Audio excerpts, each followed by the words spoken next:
근데 네, 그렇죠. 2021년 9월 달에 보게 되면은 5층도 그렇고 21층도 1억에 200만 원 네. 정도 하고 있잖아요. 그렇죠? 네네. 그러니까 이게 이 사이에 지금 금리가 오르게 되면서 이제 이자 부담이라든지 주인들도 네. 마찬가지고 세입자들도 마찬가지고 전세 금리도 이제 부담이 되다 보니까 월세로 많이 전환되고 있는데 월세 수요에 비해서 물건들이 더 적어요. 그러다 보니까 또 경쟁이 일어나서 월세가 계속 올라가고 있는데 이 폭이 장난 아니게 굉장히 높게 나타나고 있는 상황이죠. 그리고 여기 이제 마포뿐만 아니라 작은 평형, 예를 들면은 노후 아파트 중에서 그 목동에 있는 신시가지 네. 아파트가 재건축 단지잖아요. 그렇죠. 네. 월세가 보통 싸잖아요.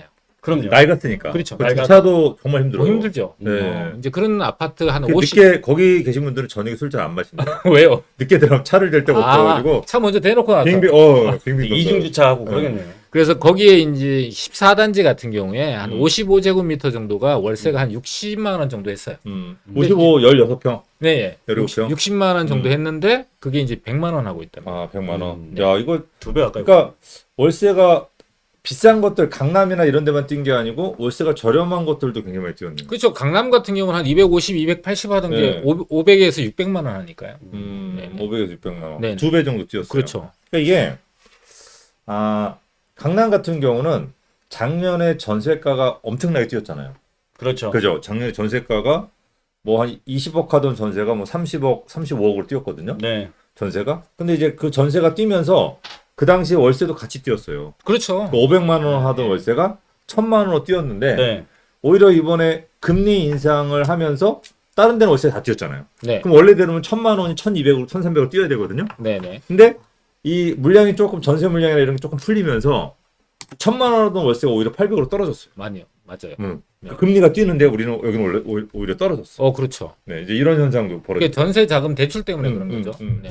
그 월세가 이렇게 많이 뛰기 때문에 이 월세가 과연 전세 시장에 또 어떤 영향을 미칠지, 네. 매매 시장에 어떤 영향을 미칠지에 대한 부분이 많이 궁금해 하실 겁니다. 네네. 그러니까 우리가 예전에 월세하고 전세가는 그대로인데 매매만 뛸 때 결국은 전세도 따라 뛸 거로 다들 예상했단 말이에요. 그렇죠. 보통 그죠? 이제 네, 동반해서 네. 서로 밀고 하는 매매가 관계에 뛰니까 있죠. 결국 시간이 지나니까 전세가 또 폭등을 했잖아요. 그렇죠. 그리고 전세가 이제 폭등할 때 월세는 또 그렇게 많이 안 뛰었단 말이에요. 네. 그죠? 맞아요. 그러면 이제 나중에 또 시간이 지나니까 다시 또 월세가 또 뛴 거고. 네네. 그리고 이제 이 월세가 다 뛰고 나서 결국은 매매가 다시 또 따라 뛰는. 월세하고 매매가 뛰지 않고 전세만 뛸 때 이 전세가가 결국 매매가를 밀어내서 올렸잖아요. 그렇죠. 그죠? 근데 지금은 조금 약간 특이한 상황이에요.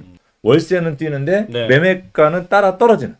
음. 그 매매가는 떨어지는 이런 현상이란 말이에요. 그렇죠. 지금 매매가하고 월세가 지금 따로 놀고 또 전세가도 떨어지고 있잖아요. 사실 전세를 더 선호를 많이 했고 네. 그때는 전세에 대한 대출 이자, 전세 대출을 받더라도 이자가 확실히 좀 저렴했었는데 저금리였으니까. 네, 저금리였을 때는. 근데 이게 상황이 바뀌다 보니까 완전히 월세가 전세보다 더 선호를 많이 하는 것처럼 보이는 이런 현상들이 지금 벌어지고 있는 거죠. 우리 소라님이 우리나라에서 월세 1000만 원을 낼 수 있는 부류가 몇 명이나 될까요? 우리 방송, 우리 꼰대들 방송을 고소득 수입 수준으로 방송하시나요라고 이제 질문하셨어요. 저희가 이제 월세가 뭐 200만 원에서 330만 원 뛰었다. 500만 원에 1000만 원 뛰었다가 다시 800으로 떨어졌다. 이런 말씀을 이제 저희가 했기 때문에 이제 그런 말씀을 하시는데 이제 저희가 이런 그 마포라든지 반포 쪽이라든지 강남 목동. 쪽의 아파트, 목동 쪽의 아파트 월세를 말씀드린 이유는 뭐냐면 얘네가 좀 어느 정도 서울 부동산 시장의 바로미터가 될 수가 있어요. 그렇죠. 그러니까 얘네의 금액에 따라서 나머지 서울의 가격이 왔다 갔다 하는 거고 나머지 월세 시장의 가격이 왔다 갔다 하기 때문에 저희가 이런 말씀을 드리는 거예요. 그러니까 여러분들이 뭐 100만 원짜리 월세가 150으로 뛰었다 이런 내용도 중요한데 결국은 저 위에 있는 그죠? 예를 들어 내면 마포에 있는 내면 같은 경우가 이제 기준이 되는 그렇죠. 기준이 랜드마크 되는 아파트. 랜드마크 아파트니까 얘가 월세가 뛰냐 떨어지냐에 따라서 저 외곽에 있는 100만 원짜리 월세가 올라가거나 떨어지거나 하거든요. 그러니까 이런 문제를 이제 같이 연동을 하기 때문에 많은 분들이 관심을 갖는 기준이 되는 아파트를 말씀을 드렸기 때문에 저희가 그렇게 좀 높게 얘기한 거지. 저희가 그 월세를 갖다가 저희도 편안하게 살 수 있다라고 하기 때문에 그런 말씀을 드리는 건 아니고 그런 분들 대상으로 하는 건 절대 아닙니다. 소라님이 제가 좀 전에 이제 그 목동 얘기할 때 65만 원이 100만 원 되고 네. 200이 330만 원 된 거를 얘기하고 나서 방송에 들어오셨나 봐요. 그래서 그래서 이 김건대가 1000만 원 이 네. 얘기를 하니까 그때부터 들으셔서 잠깐 예. 근데 네. 이 말씀을 드리면 더 놀랄 것 같아요. 저희가 이제 그 뉴욕 맨하탄, 네네. 이제 맨하탄이 어떻게 보면 전 세계 부동산 시장을 끌고 나가는 그죠 가장 어쩌면 가장 비싼 시장이란 말이에요. 그러다 보니까 많은 사람들이 거기에 관심을 갖고 맨하탄의 부동산 가격 월세 시장이 어떻게 되는지에 많은 관심을 갖는단 말이에요. 그게 전 또 세계인의 투자처. 네, 그리고 또 이제 또 그거에 따라서 각 그 글로벌 네. 탑 20위 안에 드는 나라의 수도권의 가격이 또 쫓아가기도 하거든요. 이제 그런 부분 때문에 뉴욕 맨하탄의 월세가 급등하고 있다라는 얘기를 또 같이 해드리려고 네네. 오늘 또 저희가 그런 얘기를 해드린 거거든요. 그래서 그 뉴욕 맨하탄의 월세 가격이 이게 지금 장난이 아니래요. 엄청나더라고요. 네, 얼마인지 아세요? 500만 원이 넘더라고요. 제가 이제 테마에 적었듯이 방 하나짜리 기준 했을 때 원룸이 네, 원룸 기준 했을 때 평균적으로 535만 원이 월세 가격이래요. 하이엔드 건물인가요? 아니요. 그 되게 뭐 깨끗하고 여러분들이 535만 원 월세를 내고 뉴욕에 맨하탄에 산다고 하면 네. 엄청나게 럭셔리하고 그 영화에 나오는 아, 네. 뭔가 깨끗한 엘리베이터에 경비가 문 열어주고 차 문 열어주고 네네. 이렇게 생각하시는데 그렇지 않아요. 그럼요. 그냥 하수도 굉장히 낡은 한 25년, 20년, 30년 된 그냥 낡은 맨션. 네. 내 맨션의 원룸, 원베드. 근데 그쪽에 원룸은 좀 커요. 맞아요. 10평 기준. 맞아요. 펑 뚫려 있고 네, 침대가 네, 보이고. 그죠, 네. 그죠. 한 10평, 15평 기준의 낡은 아파트 기준 했을 때 월세가 535만 원. 그러니까 조금 하이엔드, 아까 하이엔드 말씀하신 거는 보통 1,500에서 2,000 정도 기준 잡고. 만 원. 예, 월세로. 1,500만 원, 2,000, 네. 우리나라 돈으로. 아, 네네. 예, 우리나라 돈으로 한 그 정도 잡고 더 조금 낡은 아파트, 제일 저렴한 아파트가 보통 400 이하는 거의 구할 수 없다. 이게 과연 인플레이션이잖아, 인플레이션. 그렇죠. 그래서 금리를 올렸기 때문에 월세가 뛴 거냐? 월세가 뛰어서 인플레이션이 발생해서 금리를 올린 거냐? 이게 많이 좀 헷갈려 하시더라고요. 이게 그러니까 과연 당연히 순서가 금리가 올라서. 아니죠. 그 월세가 먼저 뛴 부분도 있어요. 아, 그래요? 월세가 먼저 뛰어서 인플레이션이 발생하니까 금리를 올렸어요. 네네. 근데 금리를 올리니까 사람들이 월세를 또 올려버리는 거야. 이게 서로 그렇죠. 상충작용을 하면서 월세가 이제 급등을 해버리는 거죠. 인플레이션이 먼저네요. 네네. 그러니까 돈을 먼저 풀었으니까. 그렇죠, 그렇죠. 리고 돈이 풀어서 가격이 올라가니까 네. 이제 그걸 잡기 위해서 그렇죠. 금리를 올리는 후순위로 이제 그래서 이 부분을 가지고 결국은 인플레이션이 발생을 하니까 금리를 올린다. 우리나라도 이런 수순을 밟을 가능성이 굉장히 높다라고 그렇죠. 이제 보는 게 맞을 것 같아요. 서울 이제 뉴욕의 맨하탄 같은 경우 이제 월세가 이제 그렇게 급등하고 네. 그 안 나가던 월세가 지금은 없어서 못 놓는데요. 그러니까 월세가 나오자마자 그냥 집도 안 보고. 그냥 미국 같은 경우는 이제 집을 볼 때 보통 세입자가 있는 상황에서 우리는 세입자가 있는 상황에서 집을 보여주잖아요. 네. 근데 미국은 세입자가 나가고 나서 빈 집을 다 만들어서 그거를 깨끗하게 만들어 놓고 그러고 이제 집을 보여줘서 나가거든요. 그래서 이 기간이 되게 텀이 길어요. 근데 지금은 세입자가 나가자마자 집도 안 보고 나가는. 마치 우리나라처럼. 그러니까 계약을 한마디로 하는. 임차인들이 대기하고 있다는 얘기는 그런 식으로 월세가 잘 나간다라고 봐요. 그러면 이렇게 월세가 잘 나가는데 그러면 뉴욕 맨하탄 같은 경우 그럼 매매 시장은 어떨까?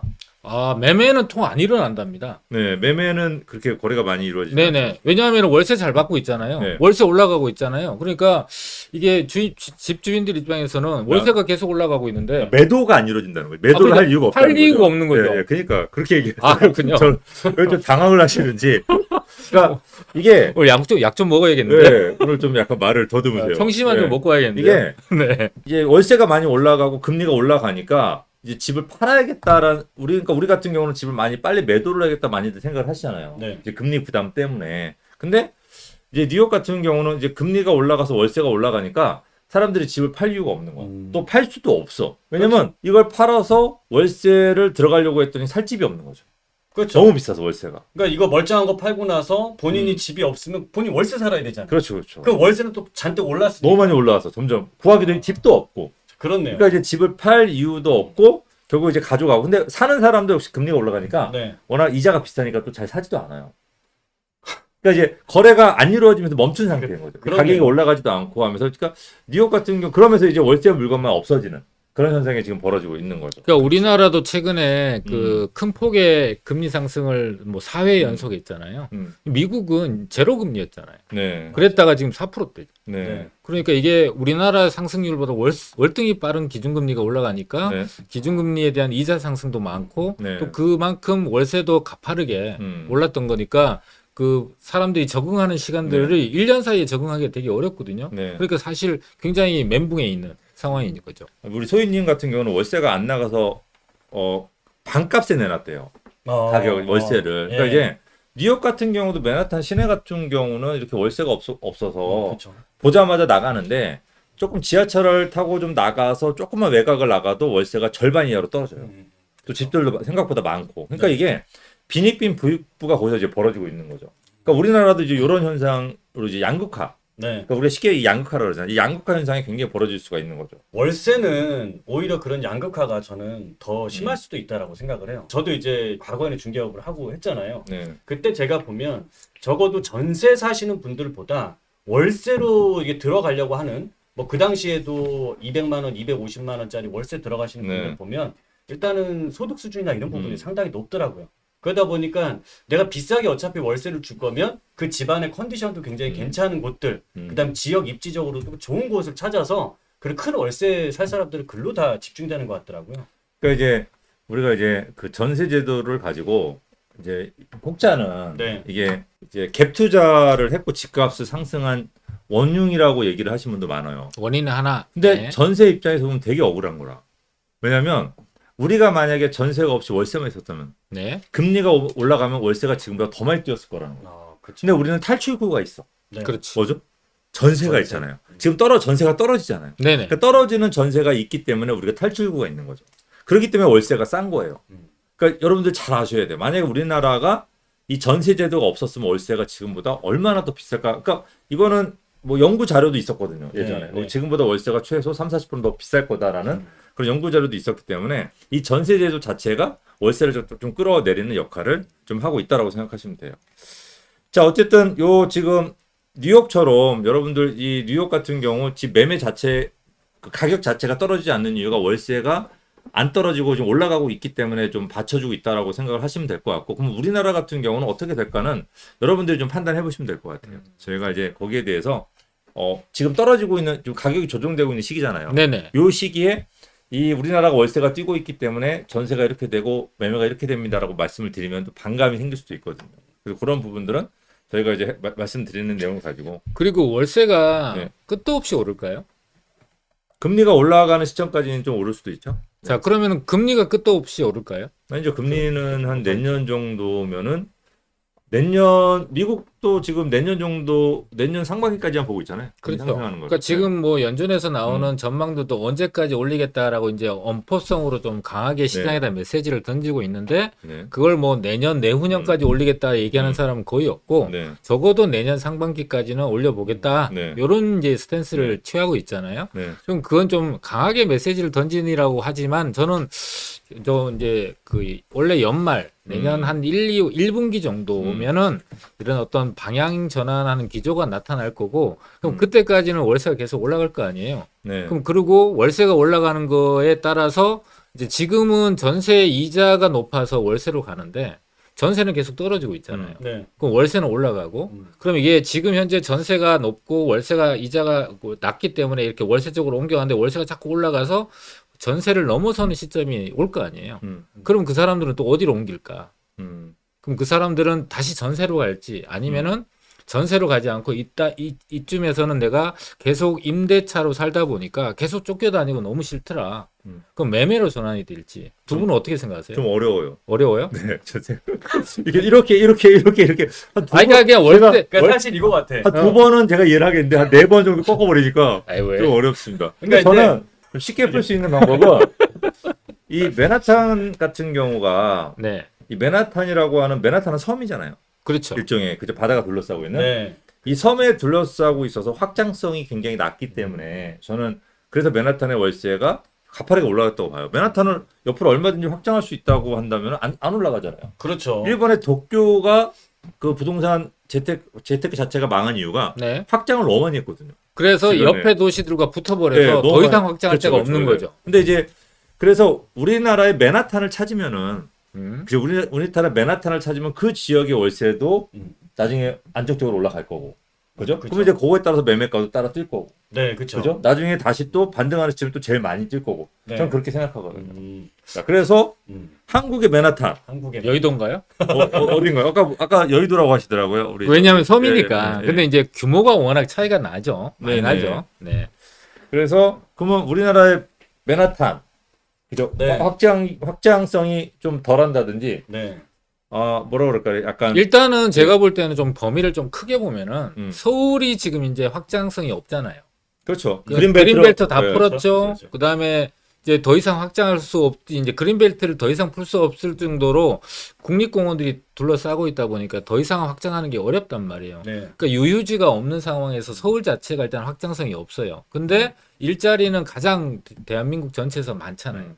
그러니까 수요들이 계속 몰려들고 가족 단위 수요들은 빠져나가고 20, 30대들이 이제 서울로 몰려들어서 대체를 하다 보니까 가구 수는 오히려 늘어났잖아요. 네. 그러니까 그렇게 되면 집을 필요로 하는 사람들은 훨씬 더 많이 늘었다고 볼 수 있거든요. 예를 들어 서울 전체로 보기에는 저는 좀 무리수가 있는 게 서울 경기도 쪽에 신도시가 만들어지면은 네. 서울 외곽 쪽 굉장히 붙어 있는 지역도 많잖아요. 그렇죠. 그럼 그런 지역은 확장을 이미 했다라고 봐야 되거든요. 아, 그렇죠. 그래서 외곽을 신도시가 많이 들어서는 주변의 서울시 외곽 같은 경우는 저는 이미 확장성이 너무 커져 버리기 때문에 리스크가 너무 크다고 봐요. 그렇기 때문에 저는 신도시가 없는 중심지. 네.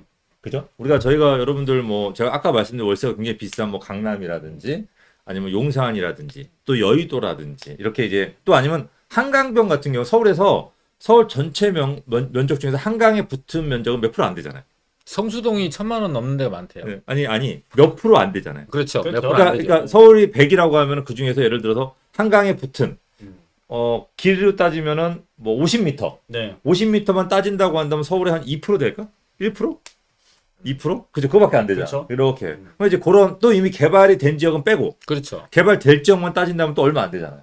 극히 드물죠. 네, 그러니까 그런 지역이라면 저는 이 맨하탄에 준하지 않을까. 그러니까 뭐 맨하탄처럼 뭐 2천억 아파트 이게 아니고 네. 당연히 서울에 맞는 가격일 거고 네네. 이제 그런 식으로 이제 특수성, 대체에 불과한 그런 부분이 있기 때문에 분명히 나중에 이 월세가 뛰는 여기만 뛰고 월세가 뛰고 여기만 전세가 뛰고 또는 여기만 매매가 뛰고 또는 학군이 굉장히 좋은 지역.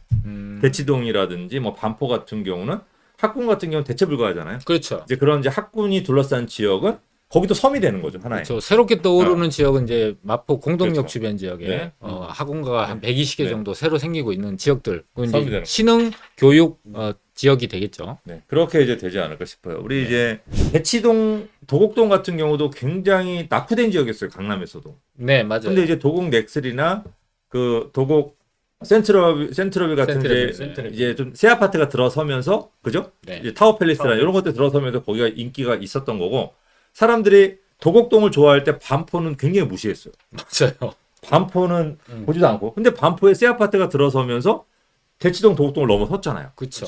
그죠? 고층 아파트가 들어서면서 그리고 개포동 하면요. 솔직히 개포동 농담입니다. 개도 안 가는 네. 강남 사람들이 그 양재천을 도곡동 사람들을 건너가는 걸 싫어하는 그런 동네였어. 근데 지금 가격이 어때요? 아파트 지금은 개도 포르쉐를 타고 다니는 그렇죠. 개도 포르쉐를 타고 다니는. 자, 네. 그런데 만약에 여의도가 그 새 아파트가 들어선다면 어떤 일이 벌어질까? 그렇죠. 어떻게 보면 반포하고 쌍벽을 이룰 수도 있다. 물론 이제 그렇죠. 학군적인 부분은 좀 약하지만 학원이라든지 그건 약하지만 어쨌든 뭐 그런 여러 가지 발전 가능성 분명히 있다라고 저도 생각을 합니다. 그래서 네. 아마 거기가 만약에 65층짜리가 지금 나오면 네. 네. 한강변 아파트 중에서는 조망권 중에서는 거의 탑이 아닐까. 그렇죠. 그래서 65층에서 바라볼 수 있는 저쪽 김포 끝에서 저 잠실 끝까지 다 볼 수 있을 거 아니에요. 그렇죠. 그렇죠. 그래서 저도 여의도 같은 경우 한번 저점을 한번 노려볼까라는 생각도 하는데 네. 이게 실거주해야 되잖아요 거기. 그렇죠. 근데 실거주할 또 너무 애들이 어리다 보니까 낡어. 그러다 보니까 못 가는 거예요. 이게 맞아요. 그러니까 지금 여의도 가격이 지금 싸냐 비싸냐라고 하는 부분은 여의도 그런 미래를 상상했을 때 가고 싶은 마음이 있는 사람이 강남에 굉장히 생각보다 많아요. 근데 실거주를 해야 되는데 실거주를 못 하겠어 도저히. 그러다 보니까 안 사는 사람들이 있기 때문에 아직은 그래도 가격이 높지 않다라고 생각을 하시는 게 맞다고 생각해요. 맞아요.